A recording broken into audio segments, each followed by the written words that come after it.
આજે આપણે એક બીજી એક વસ્તુ લઈને આવ્યા છીએ ગણિતની અંદર. તો જોઈએ કે સંખ્યાઓનું વર્ગીકરણ. હવે સંખ્યાઓ એટલે શું અને વર્ગીકરણ એટલે શું? તો વર્ગીકરણ પછી આપણે સમજીએ, પણ સંખ્યાઓ આપણે સમજીએ. તો સંખ્યાની અંદર આપણે જોઈએ તો સંખ્યા એટલે નંબર. તમે જો ભણતા હો તો અને જો તમે ભણી ગયા હો તો તમને એક વસ્તુની ખબર હશે કે જ્યારે તમે રિઝલ્ટ લઈને ઘરે જાઓ છો ત્યારે તમને સૌથી પહેલો પ્રશ્ન કોઈ પૂછતું હોય તો એમ પૂછશે કે કયો નંબર આવ્યો. આવું થાય છે ને? હા, તો એ નંબર એટલે શું? તો આપણે જોઈએ હવે નંબર. તો ગણિતની બધી જ સંખ્યાઓ નીચેના 10 અંકો વડે બનેલી છે. હવે કયા નંબર છે આની અંદર? કઈ સંખ્યા છે કે જે 10 જ છે અને તોય ગણિતની બધી સંખ્યાઓ બનેલી છે? તો આપણે જોઈએ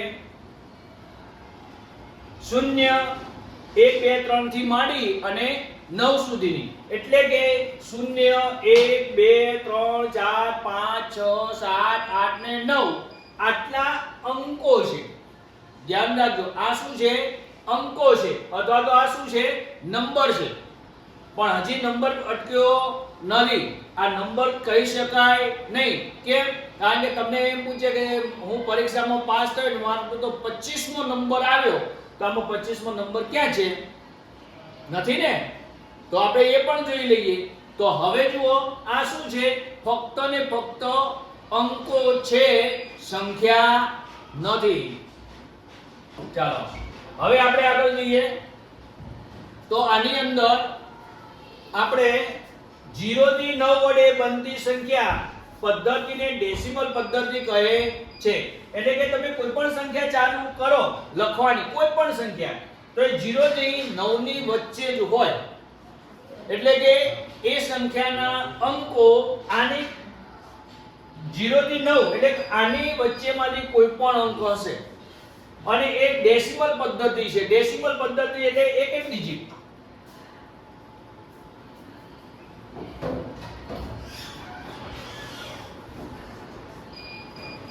અહીંયા સંખ્યાઓનું વર્ગીકરણ. હવે સંખ્યાનું તમને સમજ પડી ગઈ. હવે એનું વર્ગીકરણ જોઈએ. આગળ આપણો મુદ્દો હતો સંખ્યાઓનું વર્ગીકરણ.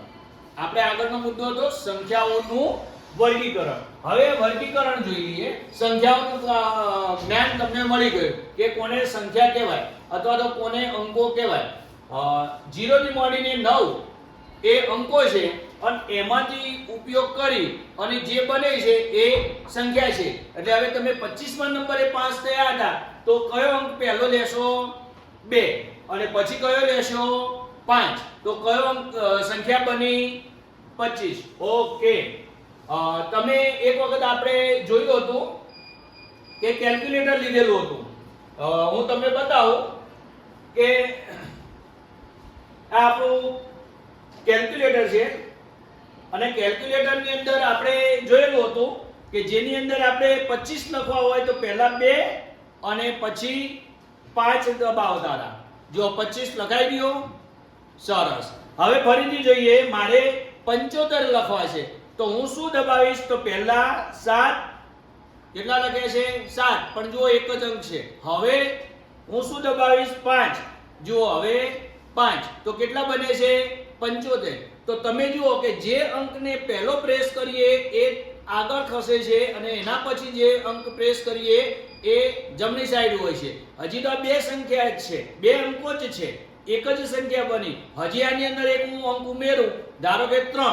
હવે તમે જોજો 3 ક્યાં આવે છે? 7 ની આગળ આવે છે, 7 ની પાછળ આવે છે કે 5 ની પાછળ આવે છે એ ચેક કરીએ.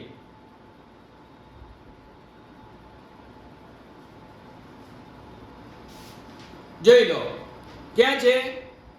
સરસ. તો હવે તમને આના ઉપરથી એક તો ઉદાહરણની ખબર પડી ગઈ હશે કે કોઈ પણ સંખ્યા બનાવવી હોય તો જે સંખ્યા બનાવવી હોય એનો પહેલો અંક જે તમે લેશો એના પછી બીજો અંક તમે લેશો એ સંખ્યાની જમણી સાઈડે મૂકવાનો થાય. એના પછી પાછો અંક ઉમેરશો તો પાછી સંખ્યા બની એની જમણી સાઈડે. આમ સંખ્યા વધતી જાય છે. હવે આપણે શું જોઈએ છીએ? વર્ગીકરણ. જો એ વર્ગીકરણ આપેલું છે. કેટલા પ્રકારના વર્ગીકરણ છે? 1 2 3 4 5 ને 6. 6 પ્રકારે તમે આ સંખ્યાને વર્ગીકૃત કરી શકો છો. યાની કે કોઈ સંખ્યા તમને આપેલી હોય આડી અવળી કોઈ પણ, તો આમાંથી કોઈ એકમાં તમે એને ગોઠવી શકો. આપણે એક વસ્તુ સમજેલા હતા કે સજીવ અને નિર્જીવ ઓળખો, અને સજીવ અને નિર્જીવ ભેગા આપી દીધા હોય આમ લાઈનસર, અને પછી ભાગ પાડીએ કે સજીવનો ભાગ અને આ બાજુ નિર્જીવનો ભાગ. તો જ્યાં સજીવનો ભાગ પાડ્યો ત્યાં આપણે શું લખતા? સજીવોને એમાં મૂકતા. નિર્જીવનો ભાગ પાડ્યો ત્યાં આપણે શું કરતા? નિર્જીવોને એમાં મૂકતા. એ જ રીતે અહીંયા પ્રાકૃતિક સંખ્યા, પૂર્ણ સંખ્યાઓ, પૂર્ણાંક સંખ્યાઓ. આ પૂર્ણ સંખ્યા અને પૂર્ણાંક સંખ્યા અલગ અલગ છે. સમમ્ય સંખ્યાઓ, અસમમ્ય સંખ્યાઓ અને વાસ્તવિક સંખ્યાઓ. આ બધું જ આપણે જોઈશું.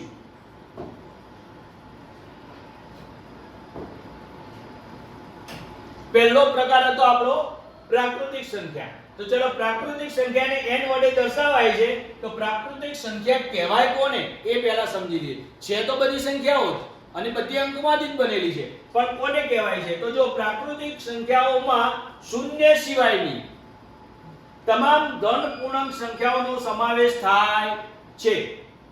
0 એ પ્રાકૃતિક સંખ્યા નથી. મતલબ કહેવાનો એ થયો કે આમાં ખાલી શૂન્યને લખવાની નથી. બીજો નિયમ શું છે? ધન પૂર્ણાંક છે એટલે કે એમાં માઈનસ પણ આવશે નહીં. ફક્ત ધન હોય એટલે ધન એટલે કઈ? તો 1 થી ચાલુ થશે, કેમ કે શૂન્ય તો આપણે ગણી નહીં, તો 1 થી ચાલુ થશે. તો 1 2 3 4 5 6 7 8 9 પછી 10 11 12 ચાલુ જ રાખવાની, કેમ કે આપણે સંખ્યાની વાત કરીએ. હવે અહીંયા અંકની વાત કરતા નથી. તો તમારે સંખ્યાઓ બનાવતા જવાનું. છેલ્લામાં છેલ્લી કઈ સંખ્યા બને છે એ મને જરા આજે કોમેન્ટમાં લખજો કે સૌથી છેલ્લામાં છેલ્લી સંખ્યા આ બની.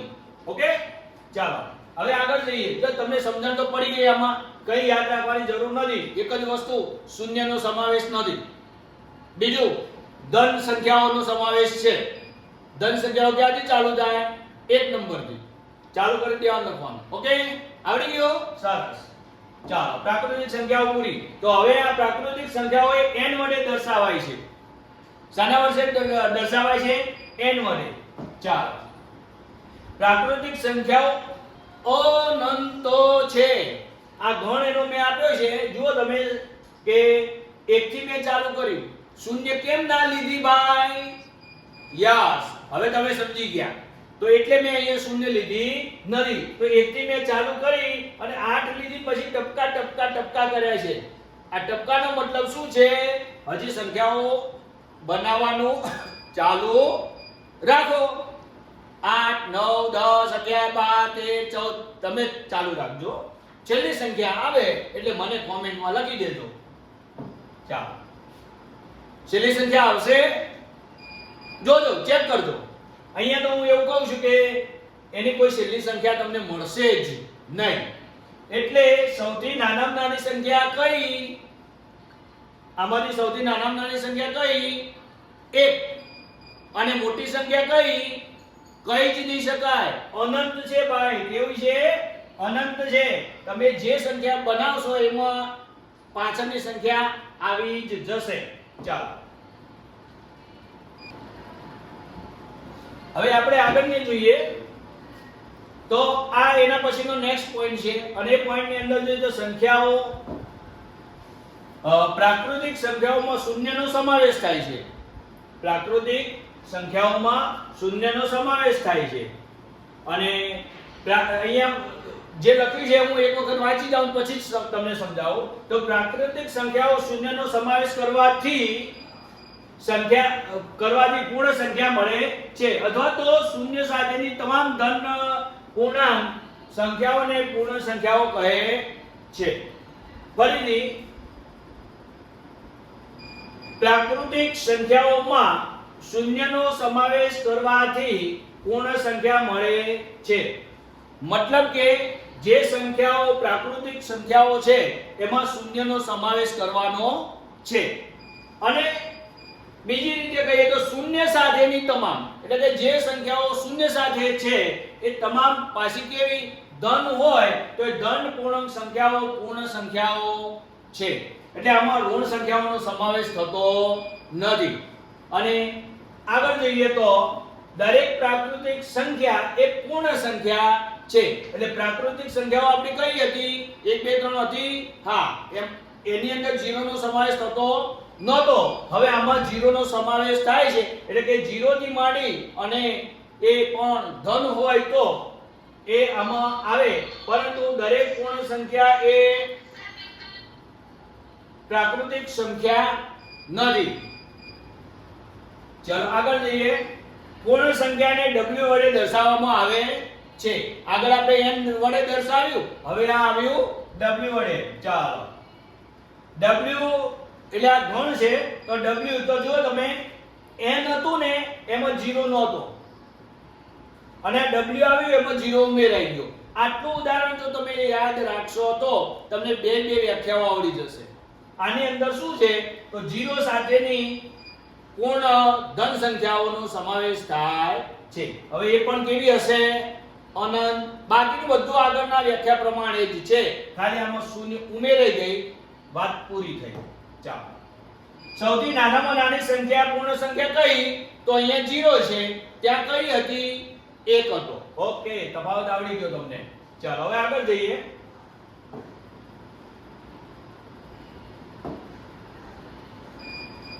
પૂર્ણાંક સંખ્યાઓ. પૂર્ણ સંખ્યાઓ બધી કે હવે પૂર્ણાંક સંખ્યાઓ. તો જો હવે પૂર્ણાંક સંખ્યાઓ કોને કહેવાય? તો પૂર્ણાંક સંખ્યાઓમાં ધન સંખ્યાઓ એટલે કે પ્લસ સાઇન નિશાની વાળી, ઋણ સંખ્યાઓ એટલે માઈનસ ની નિશાની વાળી અને શૂન્યનો સમાવેશ થાય છે. મતલબ શું થયું? પેલી આની આગળની વ્યાખ્યામાં માઈનસ નો સમાવેશ થતો નહોતો, અહીંયા માઈનસ નો સમાવેશ થઈ ગયો. એટલે આ ત્રીજું સ્ટેપ આવ્યું. પ્લસ, માઈનસ અને શૂન્ય, આ બધાનો સમાવેશ આમાં થાય છે. એટલે આ બધી સંખ્યાઓ કેવી ગણાય છે? પૂર્ણાંક સંખ્યાઓ ગણાય છે. કેવી ગણાય છે? પૂર્ણાંક. પૂર્ણ સંખ્યાઓ અને પૂર્ણાંક સંખ્યાઓ અલગ છે. પૂર્ણ સંખ્યાઓ આગળ તમને સમજાવી દીધું. હવે આપણે પૂર્ણાંક. પૂર્ણાંકમાં કોણ ઉમેરાયું? માઈનસ ઉમેરાઈ ગયું. એક સ્ટેપ આગળ આવ્યા એટલે એક સ્ટેપ ઉમેરાઈ ગયું. ઓકે, દરેક પૂર્ણ સંખ્યા એ પૂર્ણાંક સંખ્યા છે. એટલે કે 1 2 3 4 5 6 એ પોતે પણ કેવો છે? પૂર્ણાંક છે. કેમ કે એ અંદર આવી ગયો ને એટલે. ઓકે, પરંતુ દરેક પૂર્ણાંક સંખ્યા એટલે કે દરેક પૂર્ણાંક સંખ્યા એ પૂર્ણ સંખ્યા નથી. એટલે પૂર્ણાંક સંખ્યાઓ છે ને એ પૂર્ણ સંખ્યા નથી. કેમ નથી? પૂર્ણ સંખ્યા માઈનસ ના આવે. યાદ આવ્યું? અને આમાં માઈનસ છે એટલે આ સંખ્યાઓ એ આ નથી. ધ્યાન રાખજો. સમજાઈ ગયું છે ને? હા, કેમ નથી? કારણ કે આમાં માઈનસ વાળી સંખ્યાઓનો પણ સમાવેશ થયેલો છે, જ્યારે પેલામાં માઈનસ વાળી સંખ્યાઓનો સમાવેશ થયેલો નથી. એટલે એ સંખ્યાઓ આની અંદર આવી શકતી નથી. એટલે સમજાઈ ગયું છે કે પૂર્ણાંક સંખ્યા એ પૂર્ણ સંખ્યા નથી. આટલો જ તફાવત છે. ચાલો, એટલે પૂર્ણ સંખ્યા એમાં ફક્ત 0 1 2 3 અને પ્લસ નો સમાવેશ હતો, જ્યારે આમાં શું છે? 0 1 2 3 થી માંડી પ્લસ માઈનસ નો સમાવેશ છે. એટલે આ સંખ્યા ન બને. ધ્યાન રાખજો.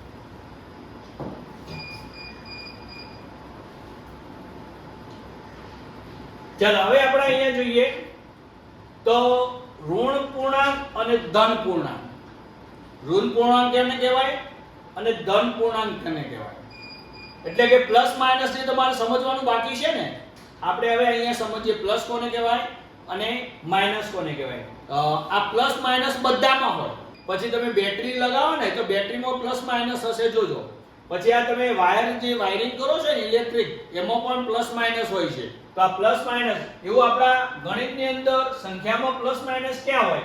તો જો અહીંયા z માર્યો છે. આ z એટલે અમે છેલ્લામાં છેલ્લો કોઈ વાત કરી હતી? હું નહીં બોલું હવે, એ તો તમારે એટલું તો યાદ રાખવું જ પડશે. n બોલ્યો, w બોલ્યો અને છેલ્લે z બોલ્યો. z યાદ રાખો તમે. ના નથી ખબર પડી, કઈ નહીં, વિડિયો રિવર્સ કરીને સાંભળી લો. ઓકે, ચાલો. તો z બરાબર અહીંયા શું છે જુઓ, -3 લખેલા છે, -2 લખેલા છે, -a લખેલો છે, પછી 0 છે, પછી 1 2 3 થાય છે. મતલબ શું છે? સંખ્યા જ્ઞાન ભણેલા તમે? 0 થી જમણી સાઈડ એટલે પ્લસ અને 0 થી ડાબી સાઈડ એટલે માઈનસ. બસ, તો આ એ જ છે, બીજું કંઈ છે નહીં. આમાં પણ આગળ ગમે એટલી વધારો વધશે, આમાં પણ આગળ ગમે એટલી વધારો વધશે. સમજાઈ ગયું? ઓકે, સરસ. હવે એમાં ચડતો ને ઉતરતો ક્રમ, એમાં પણ ચડતો ઉતરતો ક્રમ થાય. કેમ? કારણ કે 0 થી જમણી સાઈડ જાઓ એટલે સંખ્યા વધતી જાય, મોટી થતી જાય છે. જ્યારે 0 થી ડાબી સાઈડ જાઓ તો એનું એ સંખ્યાનું મૂલ્ય ઓછું થતું જાય છે.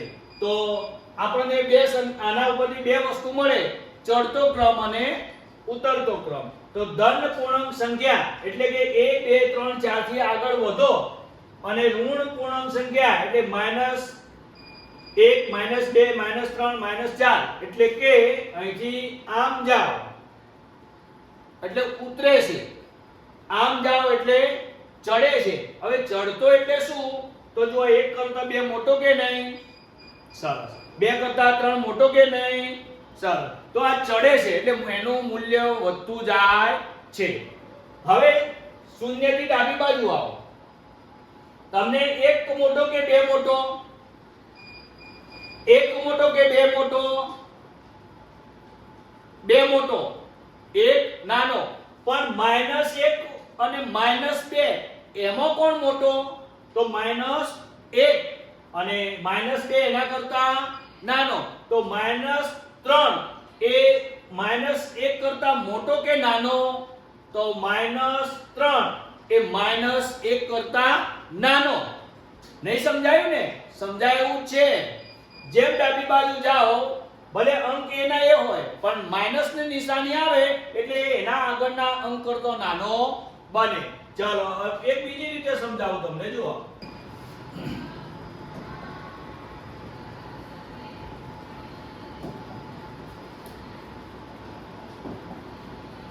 અહીંયા ઉતરતો ક્રમ ને ચડતો ક્રમ. કદાચ તમને તકલીફ પડતી હોય તો આપણે જોઈ લઈએ કે 1 2 3 4. હવે તમે સમજો કે આ એક હોય, નિશાનીને ન સમજો. આ એક હોય તો એ ધન છે. હવે આ નિશાનીને કાઢી નાખો અને આ 2 હોય તો એ ધન છે, એટલે કે પ્લસ છે. તો આના કરતા મોટો થાય. પણ એની સાથે જો નિશાની આવી જાય કોની? માઈનસની. તો હવે શું થાય એ જુઓ તમે. નિશાની સાથેની વાત કરીએ ત્યારે આ હાલ -1 છે અને હવે આ -2 છે. તો -1 કરતો -2 નાનો બને. હવે એમ કરતા કરતા આપણે નીચે ઉતરી જઈએ અને હું અહીંયા -10 કરું છું. અહીંયા -10 કરું છું. તો તમે મને એમ કહેશો જરા, આ મોટો કે આ મોટો? આ બંનેમાંથી મોટું કોણ? તમને 10 નથી કીધા, -10 કીધા. યસ. તો આ છે એ નાનો છે અને આ છે એ મોટો છે. ભલે સંખ્યા ગમે તે હોય પણ આગળ માઈનસનું નિશાન આવે એટલે જેટલી મોટી સંખ્યા એટલી એ નાની બને. આ યાદ રાખજો. હવે માઈનસનું નિશાન આવે તો જેટલી મોટી સંખ્યા એટલી નાની બને. બીજી રીતે હવે જોઈએ.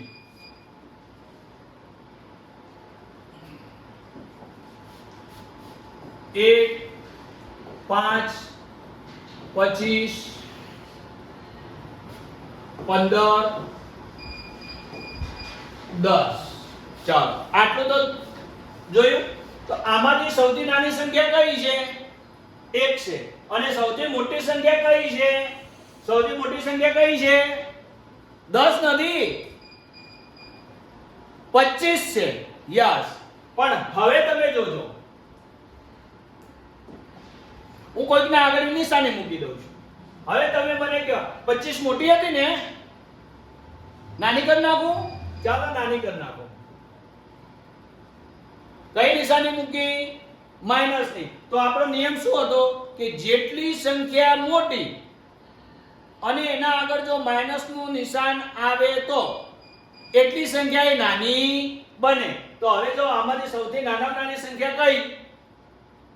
સમજાઈ ગયું ને? ઓકે, ચાલો સરસ.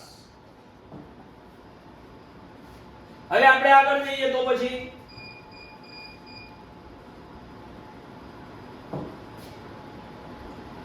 સમમેય સંખ્યાઓ. સમમેય સંખ્યાઓની અંદર જોઈએ એવી સંખ્યા કે જેને p અથવા તો ઓબ્લિક q, એટલે આ બંને સાથે નથી, કાં તો p થી દર્શાવાય કાં તો q થી દર્શાવાય, એટલે કે અંશ અથવા તો કે છેદ સ્વરૂપમાં દર્શાવી શકાય તેવી સંખ્યાને સમમેય સંખ્યા કહેવાય છે. હવે તમને જરાક તકલીફ પડી હશે તો આપણે એનું ઉદાહરણ સાથે સમજી લઈએ.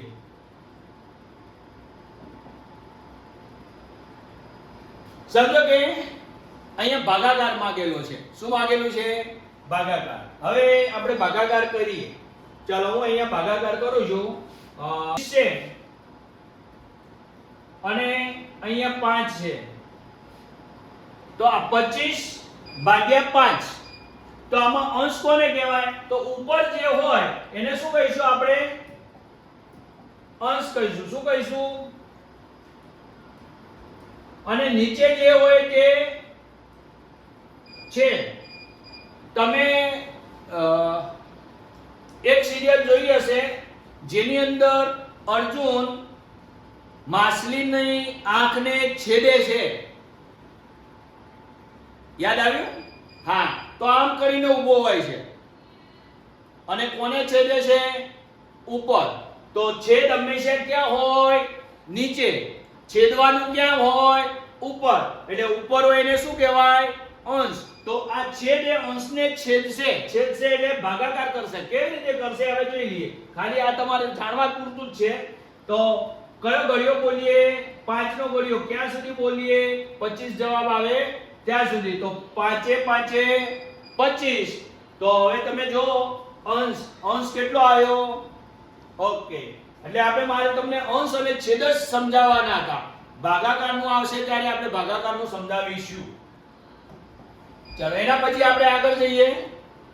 તો જેમાં p એ અંશની સંખ્યા છે અને q એ છેદની, એટલે અંશની સંખ્યા માટે p વપરાય છે અને છેદની સંખ્યા માટે q વપરાય છે. સમમેય સંખ્યાને q વડે દર્શાવાય છે. પહેલી સંખ્યા આવી હતી n, બીજી આવી હતી w, ત્રીજી આવી હતી z અને ચોથી આવી હવે q. હવે યાદ રાખજો, હું વારે વારે નહીં બોલું. ઉદાહરણ તરીકે 2 ભાગ્યા 5 -4 ભાગ્યા 7 5 ભાગ્યા 1. આ 2 છે એ અંશ છે અને 5 છે એ છેદ છે. -4 એ અંશ છે અને 7 એ છેદ છે. સમજાઈ ગયું? ઓકે. હવે આપણે જોઈએ આગળનું. તો એની અંદર સમમેય સંખ્યા પછી અસમમેય સંખ્યાઓ. તો સમમેય સંખ્યાઓનું આપણે જાણી લીધું એટલે હવે અસમમેય સંખ્યાઓ સમજવામાં આપણને અઘરી પડશે નહીં. અસમમેય સંખ્યાઓમાં શું છે? તો જે સંખ્યા જેને p અથવા તો q અંશ કે છેદ સ્વરૂપમાં દર્શાવી શકાય તેવી સંખ્યાને સમમેય સંખ્યા કહેવાય. અસમમેય સંખ્યા. તો અસમમેય સંખ્યાઓનું ચોક્કસ મૂલ્ય ન હોવાથી આશરે મૂલ્ય લઈએ છીએ. મતલબ કે સમમેય સંખ્યાઓ એ ચોક્કસ હતી, આ સંખ્યાઓ ચોક્કસ નથી. જે સંખ્યાનું ચોક્કસ વર્ગમૂળ નીકળી ન શકે તે બધી સંખ્યાઓ અસમમેય સંખ્યાઓ છે. મતલબ કે જેનું તમે વર્ગમૂળ કાઢવા જાઓ એ વર્ગમૂળ ચોક્કસ ન નીકળે તો એ બધી અસમય સંખ્યાઓ છે. અસમય સંખ્યાને દશાંશ પદ્ધતિમાં લખતા તેમાં દશાંશ પછીના અંકનું પુનરાવર્તન થતું નથી કે સમાપ્ત થતા નથી. આપણે જોઈએ અહીંયા ઉદાહરણ તરીકે કે 5 નું તમે વર્ગમૂળ કાઢો, નીકળે છે તો અહીંયા શું આવ્યું? આ વ્યાખ્યા જો વર્ગમૂળ નીકળી ન શકે તો 5 નું વર્ગમૂળ કાઢો, 3 નું કાઢો, આ નિશાનીઓ છે, નિશાનીઓનું કાઢો તો તમને ખબર પડશે કે એનું વર્ગમૂળ નીકળે છે કે નહીં. તો આવી બધી જે સંખ્યાઓ છે જે એ અસમય સંખ્યાઓ છે.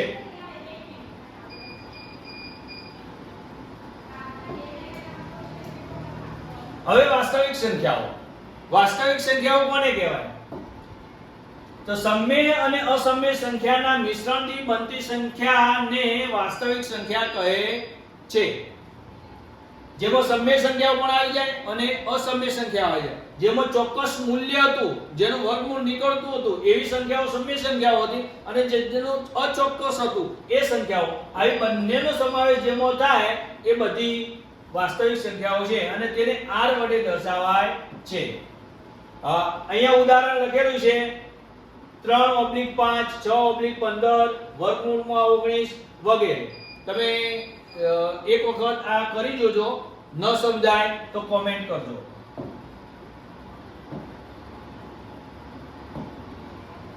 ચાલો, આમાં હું હવે કંઈ કહીશ નહીં, કારણ કે તમે મારા વિડીયો જુઓ જ છો, એટલે આ ચારે ચાર વસ્તુ તમે મને કરશો જ એવી અભિલાષા સાથે. જય હિન્દ.